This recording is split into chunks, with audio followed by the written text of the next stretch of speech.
Good evening.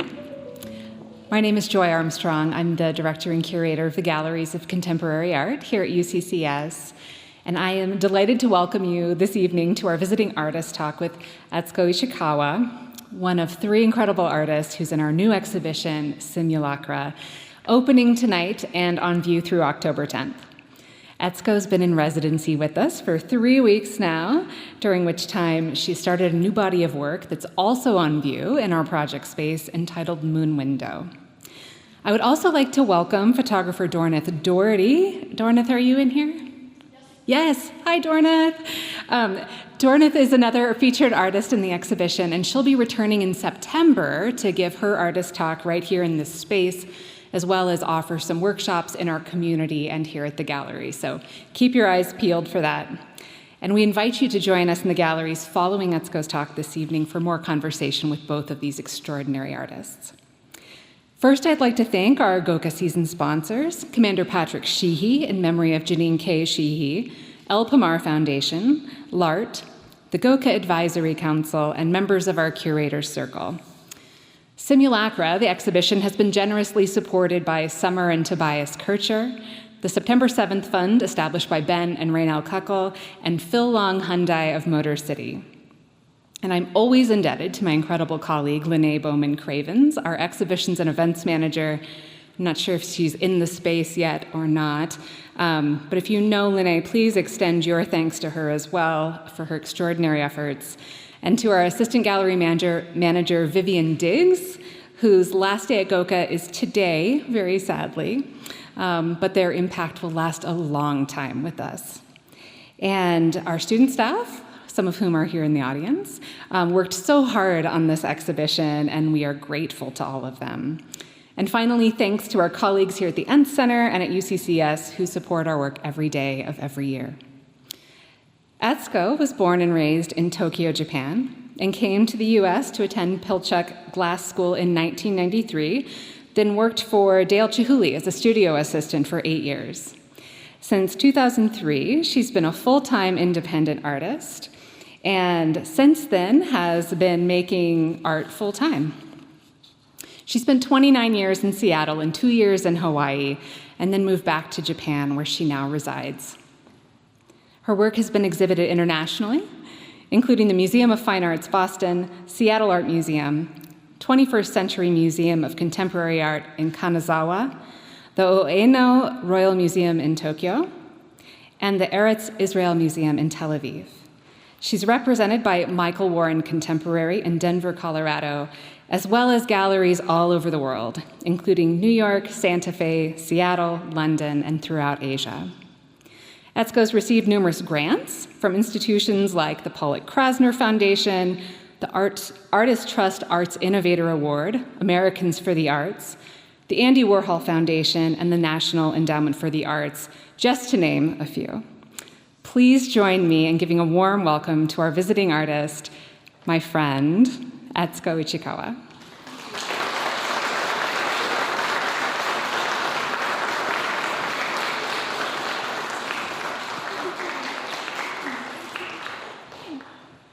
Thank you for the wonderful introduction.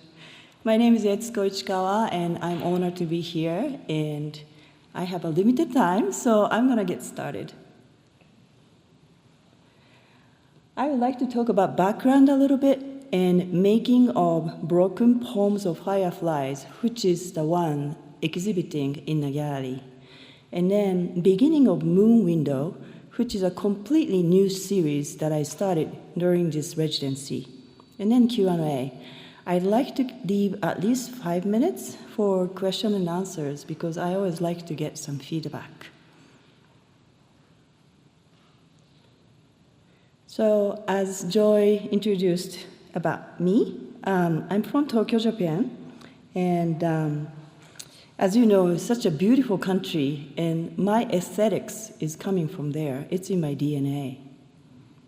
And this is my hometown, Nakano, Tokyo. In this picture, actually, I can point out where my home is. I'm a city girl. And then this is a picture that I like to include in my slideshow because my mom pointed out that Echan, which is my nickname, said that your drawing of cosmos looks very unique. It's not like a typical flower petals, like 5 or 6 of those, and then you look at the flowers really carefully and seeing this curled in or a little bit apart. And I remember her comment really well, and I was probably like 3.5 years old, and that's when I always go back to the point where I recognize myself as a creative person. And clouds, especially moving clouds, I always take a window seat when I fly, and I love watching those clouds go by. And something about fluidity always inspires me. And this is a beautiful picture of mist from my last year's residency in Washington State. And it exists, but it's quite not there. It's moving and disappearing and appearing. Those are the things that always kind of like giving me a hint of something ephemeral, but eternal, but something in between. And this has been a theme to my work for a long time. And because I started learning art from very young, from, let's say, 6 years old, 10, 12 years old, from junior high and high school, and prep school 1 year between high school and college, and then 4 years in college. By the time I finished college, BFA programs, I think I was burning out. And I kept creating for 10, 12 years by then. And one day I look at this beautiful tree on university campus and looking at this light coming through and the cast shadow, and I felt like, I don't know if I can do art because everything is made not by human, is just amazing and so gracious. And I felt like something I create is very small, and I felt like art making is so wonderful, but at the same time it's something to do with about my ego as well. So I stopped making at the age 21. And I'm kind of stubborn that way. If I don't make, I don't do anything. So I didn't create any drawings at all for like 4, 5 years.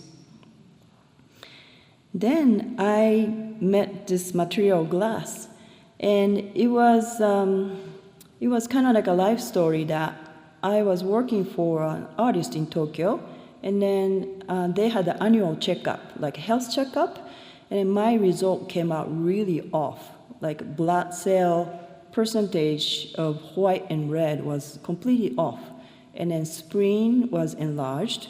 So there was a sign of me being some serious illness. So that was a wake-up call. And I went to the bookstore one day and I opened a magazine, art magazine I used to read all the time. And first page I opened, there's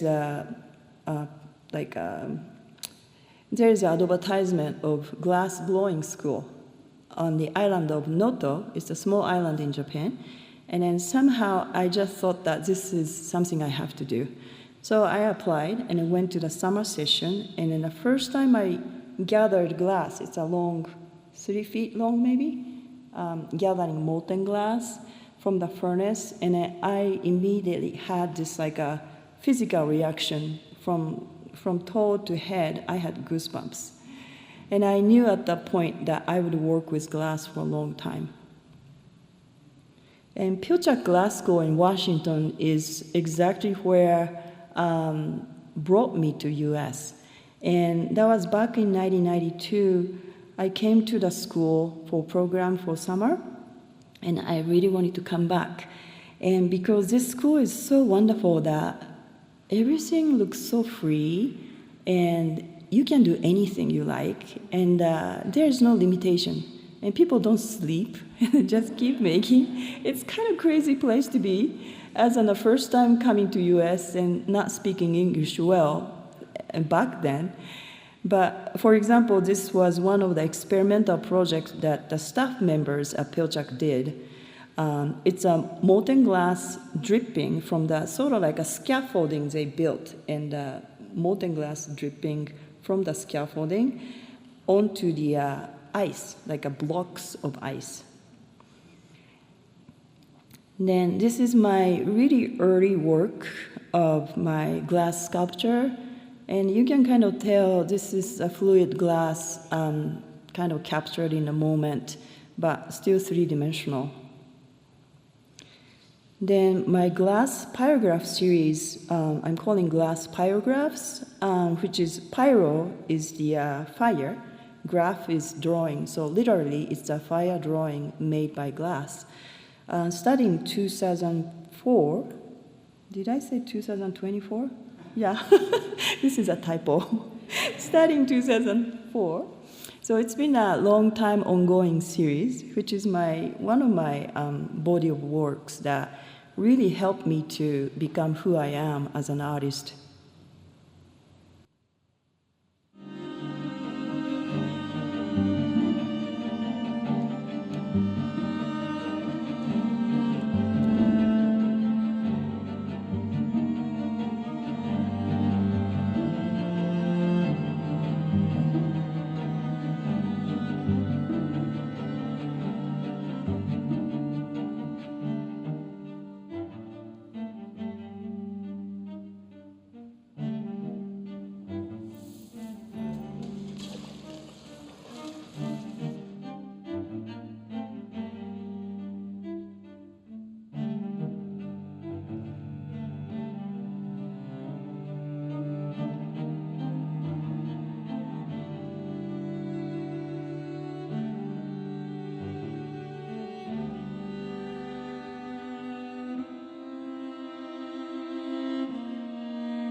So this beautiful short film was created by the filmmaker in New York, and the title 2100 temperature is the melting point of glass, and 451 is the ignition point of paper. I just want to show you a few examples of this image. This one is a very early on that I was experimenting and using much thinner paper than I use now, so you can see the cracks. And I have quite a few pieces that separated to 20 pieces or had burned through and all that stuff. I use different techniques, so I use molten glass, put in an optic mold to create this like a texture and then like a roll on the side, so it looks like sort of like a snake skin or could be a landscape. And this is a series of drawings that I do most often these days using molten glass as my paintbrush to draw. So it's really a freestyle drawing, abstract. And this series really gave me so many opportunities to create larger scale works for the museums, private residencies. Some are multimedia installations. This was the most complex installation I have done in my life so far, that the video, sound, pyrograph, and large-scale installation. That was like a 6,000 square feet gallery space. Then people started noticing about my process of making, and they requested me to do performance, to share the process. So this one was done at the Museum of Glass in Washington. It's a local museum, and I kind of did an experimentation with a collaborator, a dancer, and created a theatrical piece. And then I actually enjoy showing my process, and this was my 50th birthday, and I put my birthday party together to invite friends, colleagues, artist fellows and collectors. And this was a turning point of my life as a person as well as an artist. March 11th, 2011, Fukushima nuclear disaster happened, occurred by the natural disaster and then tsunami. And this really made me think that what is the life about, and why I'm making art. So after this event, I couldn't go back to my studio and keep making the same art, and I just needed to pause and really think and rest from my making. And during that time, I did a lot of research about nuclear power plants or nuclear disasters or nuclear-related sciences, for example. And then just happened to be, I live in Washington State, and Hanford is not far from where I lived. And then I noticed that this light, in my studio making art is actually coming from Hanford. And Hanford has the Manhattan Project, where plutonium was produced for nuclear bombing. So all things kind of considered, I was like, I don't know what to do with my art. Then I started making this, writing down my notes, thoughts, and what I actually want to express as an artist.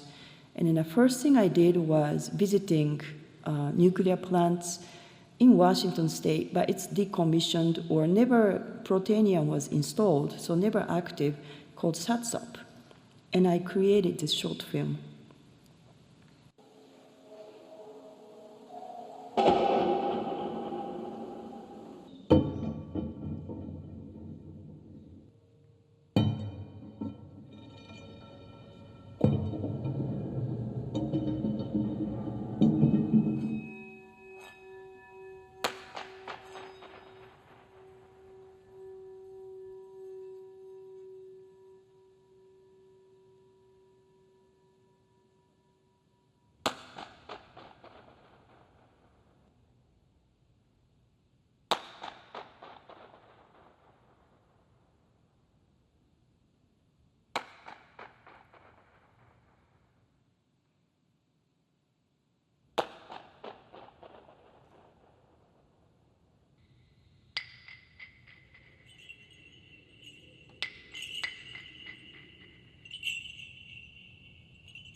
So this film was the beginning of a different voice in my art.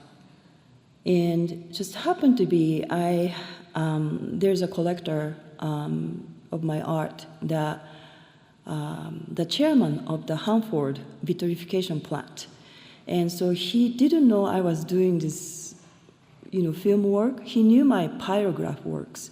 And he was surprised to see my film and said that, I'd like to take you to the private tour at Hanford. So I did. And by the end of the tour, we went to the Hanford nuclear plants, vitrification plants, and then also the the landscape of Hanford, where waste, basically the nuclear waste is buried into the ground, deep down.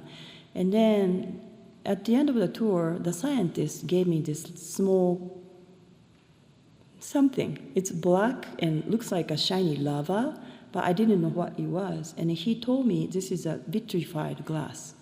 And I didn't know what it was really, so I needed to research. But I learned that how nuclear waste is safely stored, they use the process called vitrification. It's right at the Hanford.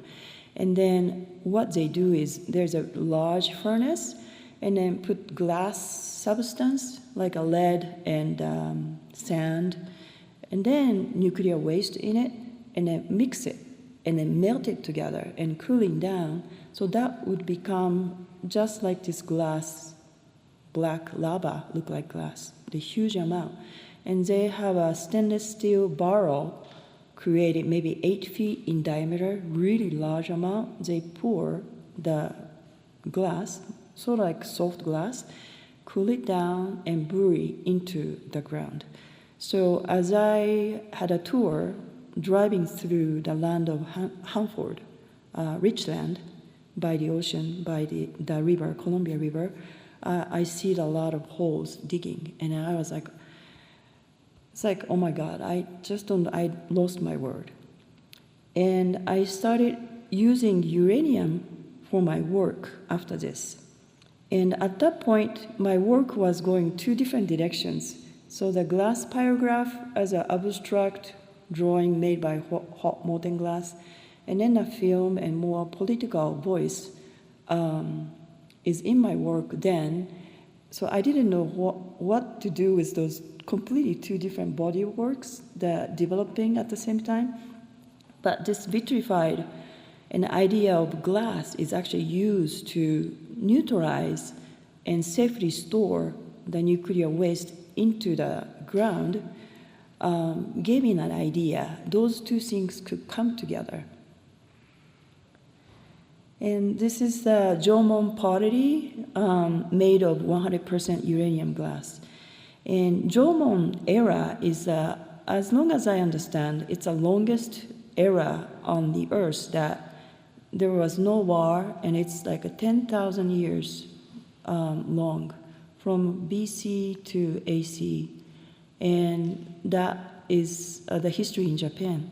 And then this beautiful looking vessel, it's not practical. I believe it's ceremonial purposes they made, but they kept making the same pattern over and over and over again for like 5,000 years.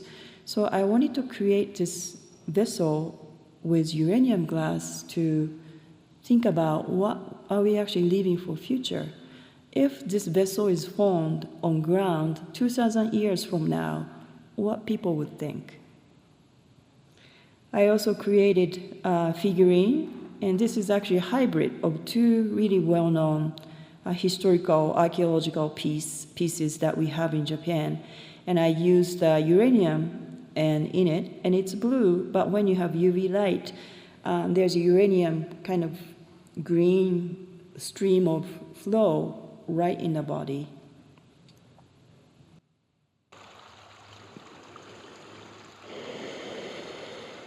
Mizu, すべての始まり、そしてすべての終わり。生まれ、育まれ、そして死んでゆく。私は子供を産まなかったから。100万年経っても消えないものを作ってしまった。100万年、それは子供に受け継がれ、面々と引き継がれる。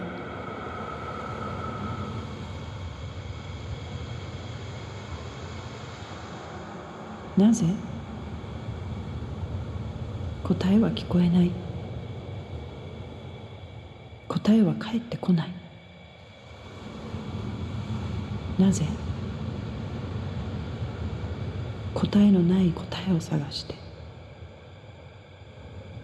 また生まれ、また死んでゆく。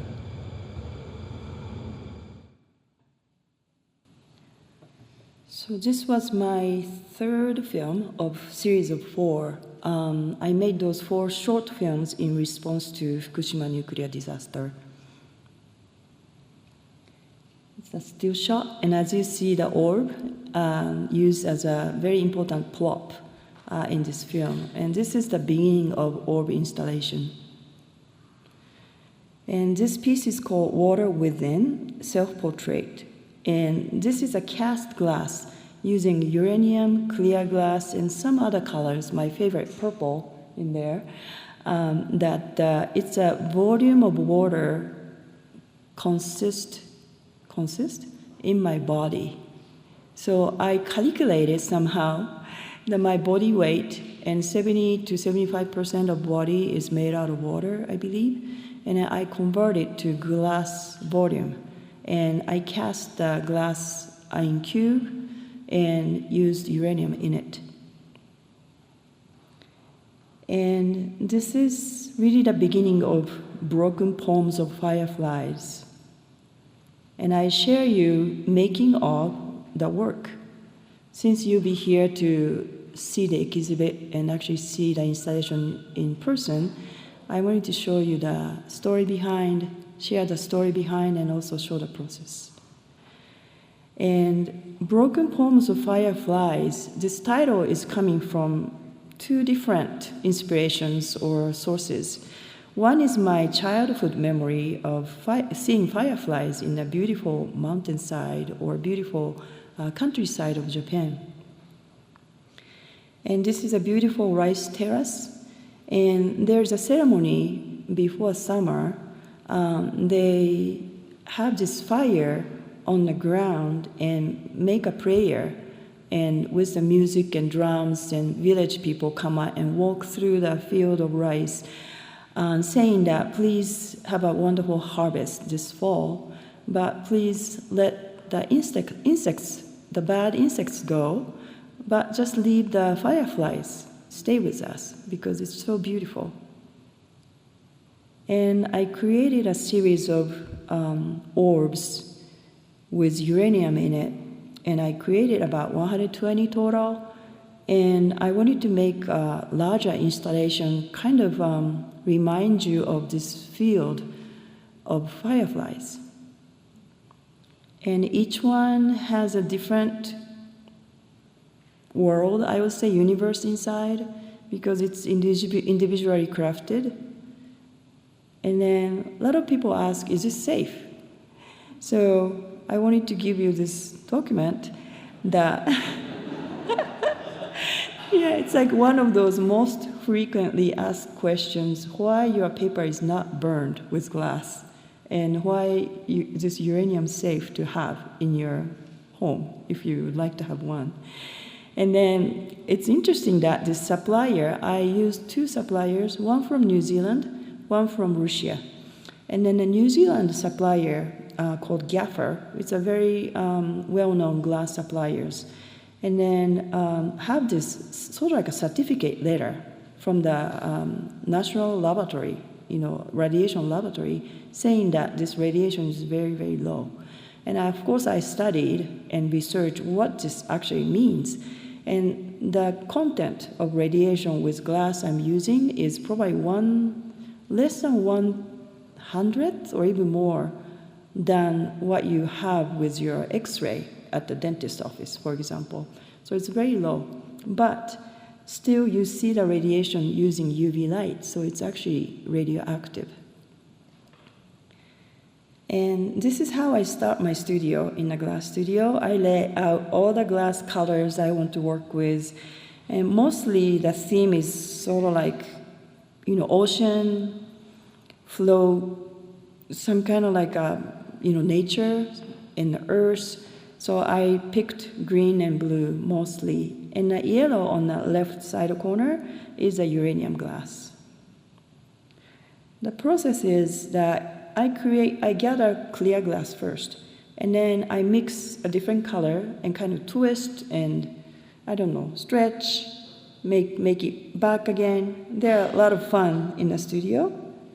And then once I have a core of the 1 or 2 layers of glass with already some swirl going on, this is a uranium color that it looks red, but the temperature is high, so it looks red. When it cools down, it looks like a murky yellow. I think in the United States, it's called Vaseline glass.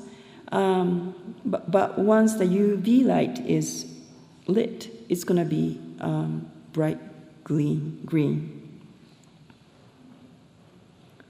So it's a lot of hours spent in a hot shop glass studio. And then a really time-consuming part is that, of course, making the glass orbs, but also annealing process, which is to cool down the glass slowly. Otherwise, there's a stress in the glass and it will break.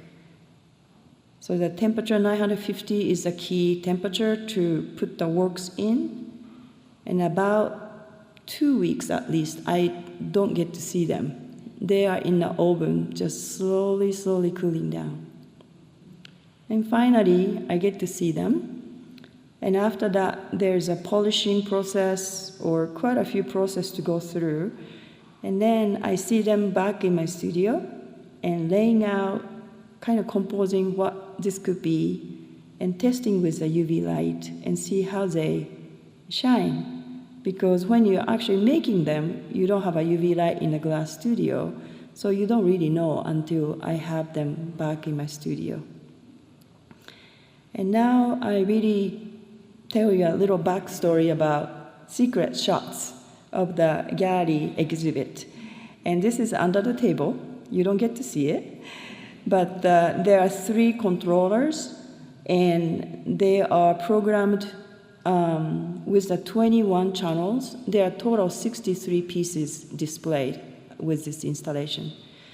And as you see underneath, this was before wire is organized, but it was just like a crazy, chaos underneath for a while.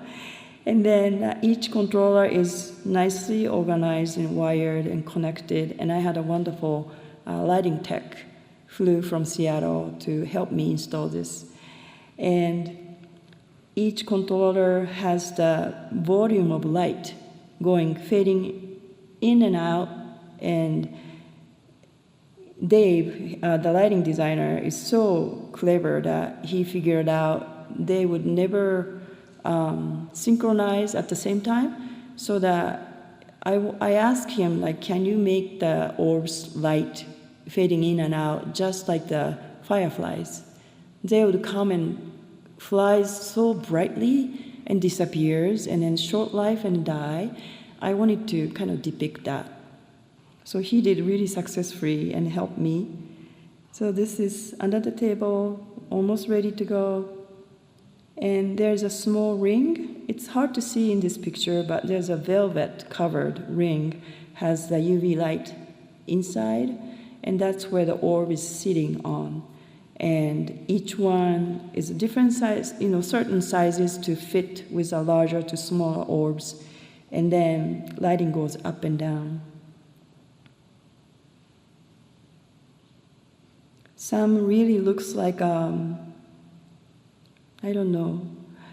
Each one, I remember making them, surprisingly. And this was like a twisted, like a lace glass. It's a technique, a Venetian technique, actually. You make the cane glass. I used the technique to make this particular piece.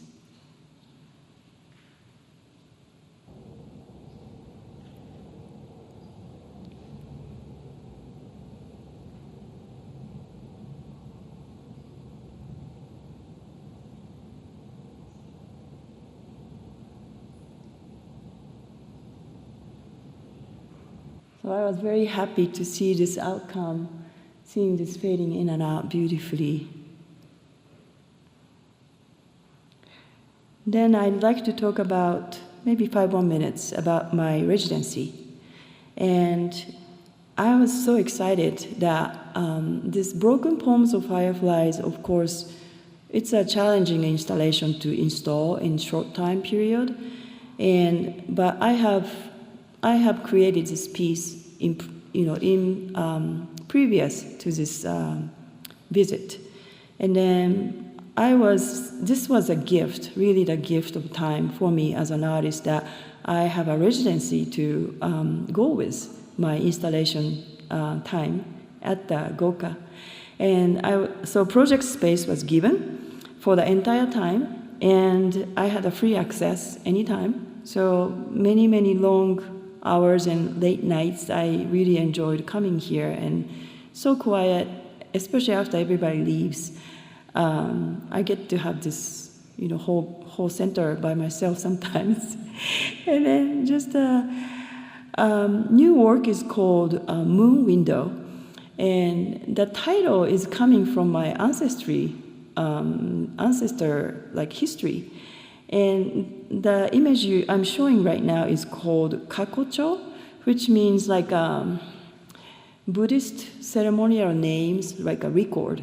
And it's a small accordion books my father had. He passed away in 2024, and that really made me want to go back to his ancestry. And so I was reading through all of the names, and I noticed something very, very intriguing. The same letters keep coming back. And this ancestry record book go back to almost 500, like 400 some years. And then, so the moon, water, moon, water, and the mist, and what else? Blue, and the light, and something that I was just kind of had the enlightenment when I found those words, because those are the words that I always have in my mind when I create something. So I was like, wow, this is something coming from my dad's family. And I was so inspired by the fact. And then within those words, particular word, moon window, tsuki mado, repeated twice. And as far as I know, as a Japanese, and I grew up with Buddhism and Shintoism, and when somebody passes away, the Buddhist name is given, and usually they don't repeat because they are supposed to be very unique to that person. So I was very curious why those moon window was given twice, and I looked back the time period this person lived, and I kind of did the ancestry tree, backtrack, and I had a really interesting time researching on my ancestors. And I decided to use this word for my new series. And reason is that I grew up in Japan and born and raised in Tokyo. And my young adult time was spent in Japan, in Tokyo. And then I went to Pilchuck, and then that brought me to US when I was 29 years old. And then fast forward, 31 years passed, and I lived in the US a little over 30 years. And that's when I became an artist, and I became I can just practice art as my life. That's how I am, and that is my US time, 20-some years. So during that time, I was really missing my home and my root and my aesthetics as Japanese. So once I went back to Japan, I just dived in and I started using those beautiful sumi ink and brushes and washi paper. So this series was a lot of research.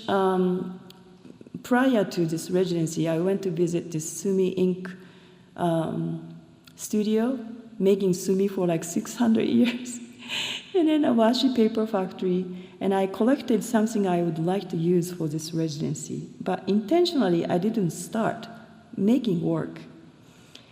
And then this is the very first work I created in the residency. It's called Moon Window 001. And who knows where this work would take me to. I'm very excited. Lots of unknowns. It's a good sign for artists.